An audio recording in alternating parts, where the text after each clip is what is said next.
Kwento ito ng aking tiyahin na itago na lang natin sa pangalang Minda. Isang nakakapanindig balahibong karanasan na talaga namang bumabalik-balik sa kanyang isipan sa tuwing nakakapunta siya sa mga lugar na malayo sa kabihasnan. Kakagraduate lang nila noon ng high school. Isang araw, nagkita-kita silang magkaklase at nagkasundo ang tatlo na magpunta sa lugar ng kanilang kaibigan na itago na lang natin sa pangalang Nene. Ang napagkasunduan nila 2 o 3 araw sila roon, Sir Alex. Bali 4 silang lahat noon. Yung tiyahin ko, classmate nilang isang babae at isang lalaki at yung si Nene. Nagpunta sila sa lugar na yon dahil gusto nilang matry kung ano ang pakiramdam na makarating sa lugar na presko at malayo sa ingay. Paanan ng bundok ang naturang lugar. Napakatahimik doon, Sir Alex, gawa ng wala pa masyadong kapitbahay ng mga panahon na yon. Iilan pa lang ang nakatirik at napakalayo pa ng agwat ng bawat isa. So pagdating nila roon, papasok pa lang sila sa may babaan ng tricycle. Habang naglalakad sa daan, lahat ng mga nadadaanan nilang taong taga roon na iilan para bang pasimpleng nakatitig sa kanila. Ang unang sumagi sa isip nila, tiya, baka nagagandahan lang kasi taga-syudad nga sila, Sir Alex. Di rin may kakaila na magaganda rin talaga silang tatlo at mapuputi pa, para bagang mga anak ng ibang lahi. Pero yung ibang taga roon, lalo na yung mga matatanda, yun bang reaksyon na may pag-aalala sa mukha. At habang naglalakad, maya-maya nun tinanong ni tiya ang kaklase niyang si Nene kung bakit ganon makatingin ang mga taong taga roon. Ang sagot lang nito sa kanila, sir, wag lang pansinin kasi nababaguhan lang daw. Magmadali na lang sa paglalakad kasi medyo malayo pa ang pinakalugar nila Nene. Pagkukwento pa ni Tia Minda, nasa mga 1 oras din yung ginugol nilang oras doon sa paglalakad, Sir Alex, bago narating yung pinakabahay ng kaibigan. Buti na lang at nakasapatos sila kasi napakarami umanong matutulis na bato na dinaanan nila paakyat. So pagdating doon, literal na napakapresko ng lugar. Paano ba naman kasi? Sila Nene lang yung nakatira roon pero 2 ang bahay. Sa kanila at sa lolo nilang nasa tabi ng matayog na pangpang na sa pagkakatansya niya ang distansya mga 10 metros lang mula sa bahay nila Nene. At yun na nga po, yung nanay naman ng kanilang kaibigan medyo nagulat sa pagdating ng 4. Yun bang ekspresyon ng mukha, Sir Alex, na hindi inasahan na mayroong bisita. Yung lolo naman ni Nene, nakatanaw lang sa bintanang maliit sa bahay nito. Ay, mga classmate ko po. Pero, ba't mo sila dinala rito, anak? Kasi po nais nila ng preskong lugar kaya napagkasunduan namin dito na lang sa atin. Wala naman pong problema dito, di ba? Pero okay lang yan sila, Nay. Mga cowgirl yan. Sila po yung sinasabi ko sa inyo na mga best friend ko po sa paaralan. Nako, nakakahiya naman sa inyo mga anak. Wala tayong at saka, hindi, Nay, wag na po kayong mag-alala. May mga dala po silang pagkain at isa pa. Wala po silang problema pagdating dyan. Kumakain din po yan ng bagoong. Kumakain din ba ng bigas na mais? Ay, opo, Nay. Pero may dala kaming bigas. Ano pa bang magagawa ko nakakahiya man pero sige. Tuloy kayo mga anak. Kailan ba kayo uuwi? Bukas? Hindi po, tita. Mga ilang araw lang po. Siguro mataas na ang 3. Opo, inay. Nais kasi nilang mamasyal dito sa atin. Bukas nga pupunta kami sa talon. Mangunguha ng mangga kasi paborito ni Minda. Tapos pupunta rin po kami sa Burol. Sige. Kayo ang bahala basta mag-iingat. Bagaman natuwa, Sir Alex, halata ang reaksyon ng nanay ni Nene na para bang hindi sang-ayon na mananatili ng ilang araw ang magkakaibigan sa bahay nila. Matanda na ang nanay at tatay ni Nene, pero may mas matanda pa, Sir Alex, ang lolo nilang nakabukod ang bahay. Sa tansya ng tiyahin ko, nasa mga 80 plus na raw ang edad nito pero napakaliksi pa kung kumilos. Malakas ang pangangatawan, maayos pa ang pandinig, pananalita at syempre ang paningin. Sabi naman ng kaibigan niyang si Nene, malakas ang lolo nila dahil sa mga kinakain nito. At pahayag pa nito Sir Alex, malamang sa malamang dahil yun sa kabilang ang lolo nila sa isang religious group daw sir panahon ng Hapon na nakikipaglaban kapag may papasok na mananakop sa teritoryo nila. Kumbaga, may mga iniingat-ingatan na mga salita o orasyon na nagpapalakas ng katawan. Samantala, yung bahay naman po nila Nene ay simple lang. Mayroong isang maliit na kwarto, may sala at may silong tapos yero ang bubong. Ang dingding ay kalakat na may butas-butas ng maliliit at ang sahig naman ay yari sa kawayan kaya naman sobrang lamig paggabi. Ganon din naman ang bahay ng lolo nila pero maliit lang at nakakatakot daw bunsod ng malapit ito sa pangpangunit may bakod naman. So ayun na nga po Sir Alex, kinatayan sila ng pato at yun ang kanilang inulam sa hapunan. Lahat sila ay sabay-sabay na kumain sa kusina.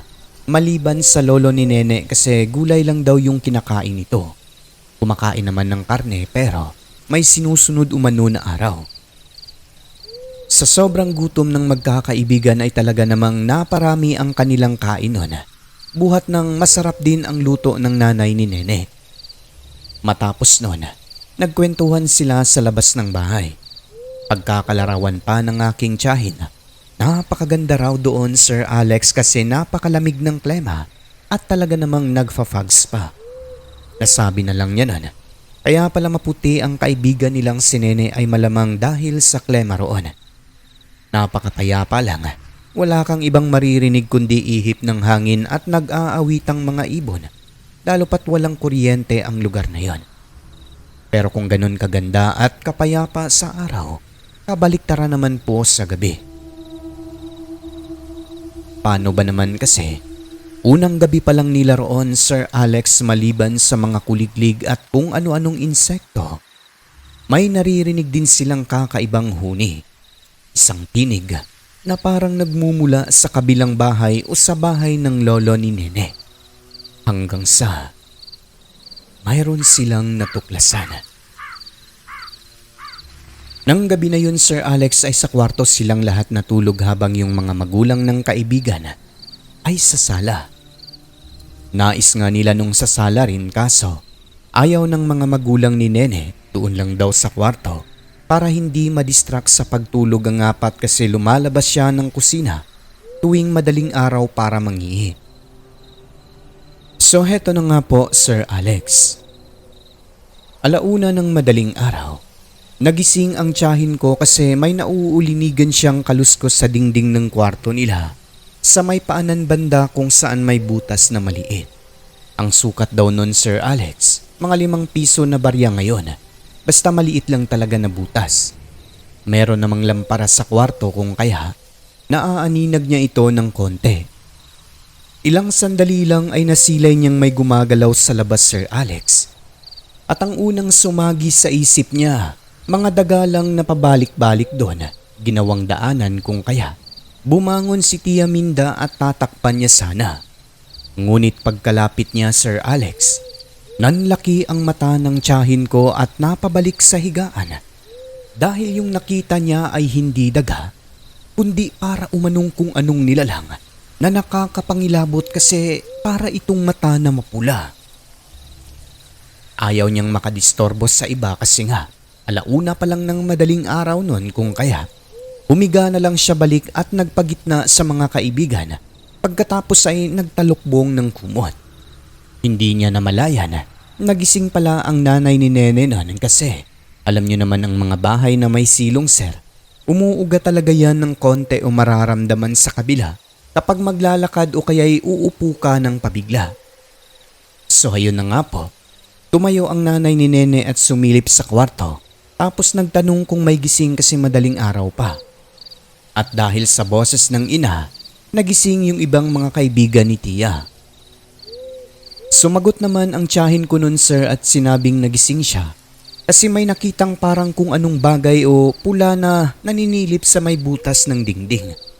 Ang sagot ng nanay ni Nene, kaya pala tumayo ka.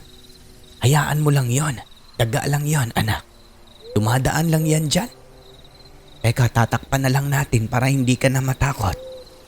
Sige po, tita. At yun na nga, tinakpan ng nanay ni Nene yung butas pero yung tiyahin ko matapos nun ay halos alas 4 na nakatulog dahil hindi naman iisa lang ang butas doon kundi meron pang iilan. Natakot daw talaga siya kasi pakiramdam niya hindi raw talaga yun daga. Pagkaumaga nun Sir Alex habang nag-aalmusal, napag-usapan nila ang pangyayari na yon. Ang nanay ni Nene pagkukwento ni Tia, yun bang kahit hindi nakatingin sa kanila seryoso itong nakikinig. Natawa naman ang kaibigan niya na si Nene at sinabing sobrang matatakutin naman ng tiyahin ko. Anito, sa bukid ay maraming kung ano-anong hayop kaya normal lang ang makaranas ng mga bagay na hindi naranasan sa lugar na maraming tao. Normal lang ang reaksyon na matakot kasi unang beses na makakita ng kakaiba. Sa mga sinabi nito, natawa na lang din ang aking tiyahin. Nang araw na yon ay masaya ang magkakaibigan. Naligo sa talon, namasyal sa burol at nanguha ng mga mangga na sobrang paborito ni Tia Minda. Pero kung masaya sila sa araw na yan, kabaliktaran naman pagsapit ng dilim kung kailan mahimbing na ang tulog ng magkakaibigan. Kinagabihan kasi nun Sir Alex, dito nangyari ang mga bagay na labis nagpakilabot sa tatlo. Paano kasi? Meron silang lihim na natuklasan. Maaga silang naghapunan nun at maaga ring natulog kasi kapag madilim na sa lugar na yon, wala nang ibang pagkakalibangan maliban sa pakikinig ng radyo habang nakahiga hanggang sa makatulog. Pagpatak ng alas 12 impunto ng gabi, naalimpungatan si Tia Minda Sir Alex dahil may kung ano sa silong ng kwarto na tinutulugan nila. Naririnig niya, parang may humihinga. Nang kanyang usisain, naaninag niya sir ang isang maitim na nilalang na paikot-ikot doon, tapat mismo kung saan sila natutulog. Hindi niya maaninag kung anong klaseng hayop ito kasi nga napakadilim ng silong. Ang ginawa niya, ginising ang isang kasama pagkatapos ay nagmasid sa ilalim at nakiramdam. Kahit malauling sa dilim doon, naaaninag nilang pareho na meron talagang gumagalaw na maitim at mabalahibong nilalang. Hanggang sa di nagtagal Sir Alex, lumikha ito ng sobrang nakakapanindig balahibong tinig. Maihahalin tulad sa huni ng isang aswang. Para umanong asong galit at gustong manakmal pero mahina lang. Walang alagang aso sina Nene roon Sir Alex kung kaya sa labis na pagkagulat napatili si Tia pero saglit lang. Pagkatapos nun sa takot, nagsitakbuhan sila papunta sa sala kung saan natutulog ang mga magulang ni Nene. Nang dahil doon, nagising ang mga ito na may pagtataka. Ang naiwan naman sa kwarto, ang kaibigan nilang si Nene na ng mga oras na yun ay kakagising lang mula sa mahimbing na pagkatulog. Tanong ng nanay nito, "Anong nangyari sa inyo?"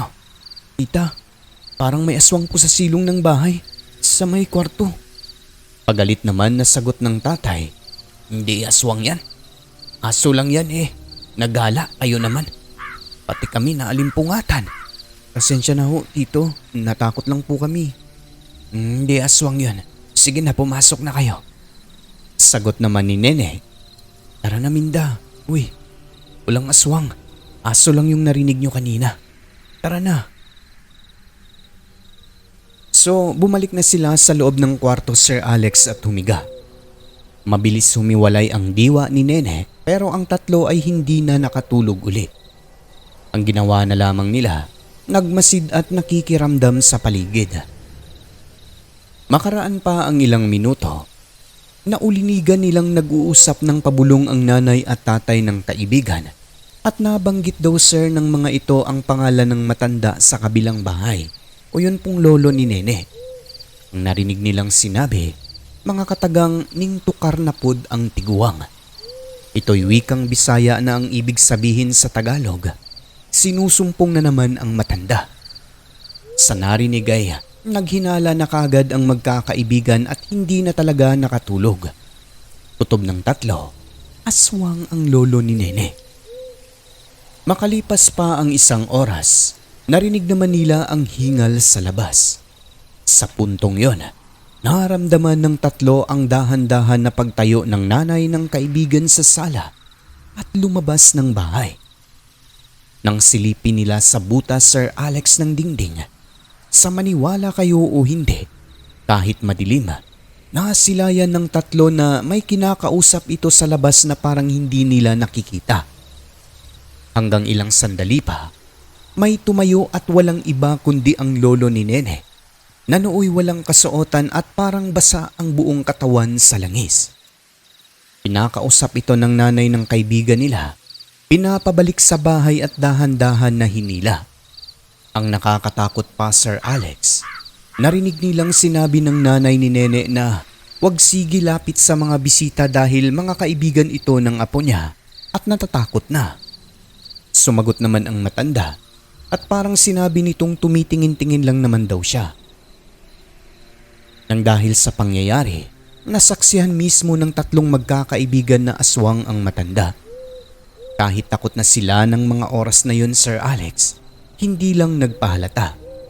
Doon lang nila napagtanto na kaya hindi nakikisalamuha ang lolo ni Nene sa kanila at hindi rin nakikisabay kumain ay dahil isa pala itong aswang. Na kaya pala sa umpisa pa lang, parang alangan ang mga magulang ng kaibigan na magpatuloy ng bisita sa bahay ng mga ito ay dahil meron pala talagang lihim. Na kaya pala maliksi pa rin ang pangangatawan ng matanda kahit sobrang taas na ng edad ay dahil isa pala itong aswang. Isang sumpa na dadalhin habang buhay.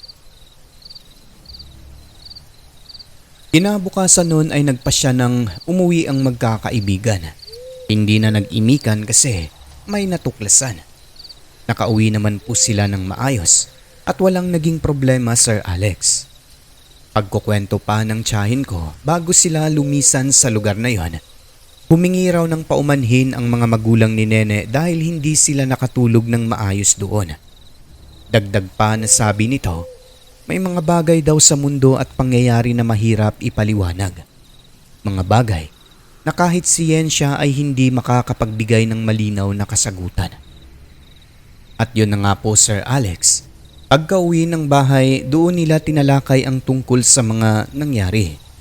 Ayon sa tatlong magkakaibigan, hindi naman daw masamang aswang ang lolo ni Nene kasi kung talagang masama ito, sa umpisa pa lang kinarne na sila sa lugar na yon. Pero hindi kung kaya nasabi nilang mabuti talaga ito. Kaya raw siguro pabalik-balik lang sa silong ay dahil gustong maamoy ang mga bisita. Bukod doon, wala nang binabalak na masama. At ayon sa tiyahin ko sir, maaaring nakuha umano ng matanda ang pagkaaswang nito noong mga panahong aktibo pa sila sa samahang lumalaban sa mga mananakop sa Pilipinas panahon ng gyera. Nabanggit din kasi ng kaibigan nilang si Nene na hindi raw tinatablan ng bala ang lolo nila noong panahon kung kailan nakikipaglaban pa ito. Sa mga nalaman nila, kung tutuusin nga ay bayaning maituturing ang lolo ng kanilang kaibigan. Sa huling bahagi ng kwento Sir Alex, pasalamat na lang sila dahil hindi naman po napaano. Pero ang kanilang naging karanasan na yon talagang nagdulot ng takot sa kanila. Nadala nila hanggang sa nagkaedad. At yun lang po sir ang kwento ng aking tiyahin. Isang karanasan na kahit sino ay hindi maniniwala ngunit ang sigurado, totoo at umiiral ang nilalang na kung tawagin natin ay isang aswang.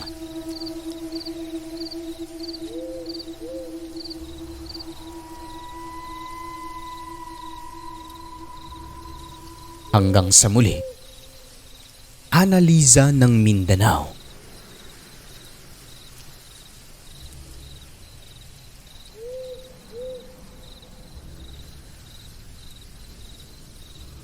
Ang mundong ating ginagalawan, nababalot ng kahiwagaan na tanging ang Diyos lamang ang siyang may kasagutan. Ako po si Alex. Magandang gabi.